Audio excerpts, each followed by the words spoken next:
video, I'm going to teach you how to connect n8n to Perplexity AI using an HTTP request. By the end, you'll have a simple workflow that you can run on demand to send a prompt to Perplexity and view the AI's response right inside n8n. This is perfect for testing your setup before you build anything more complex. Start by adding a manual trigger node to your canvas. This node is ideal for development because it lets you run the workflow whenever you're ready, without needing an external event. Drop it in, and think of it as your on switch for testing the Perplexity integration. Next, add an HTTP request node and connect it to the manual trigger. This node is what actually talks to the Perplexity API. Open its settings and prepare it to send a request that creates a chat completion, which is Perplexity's way of returning an AI-generated message.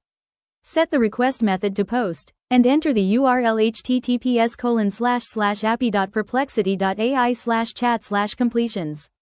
Using post here tells the API that we're sending data and asking it to generate a result based on that data. Now add the required headers. You'll need an authorization header with the value bearer followed by your Perplexity API key, and a content type header set to application, JSON.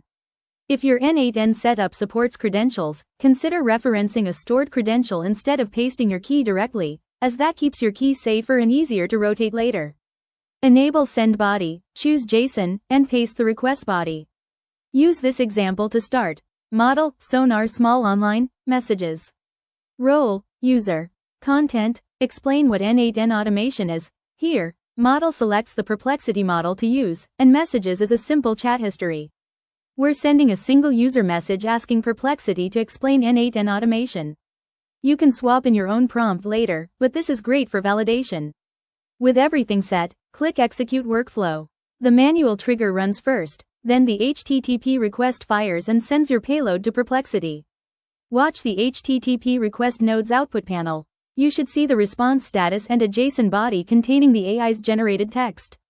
If you don't see a result, double-check the URL, method, headers, and that your API key is valid.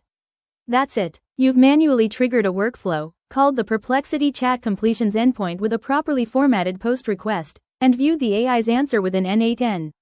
From here, you can reuse this pattern to pass prompts dynamically, store outputs, or feed the result into other nodes for further automation.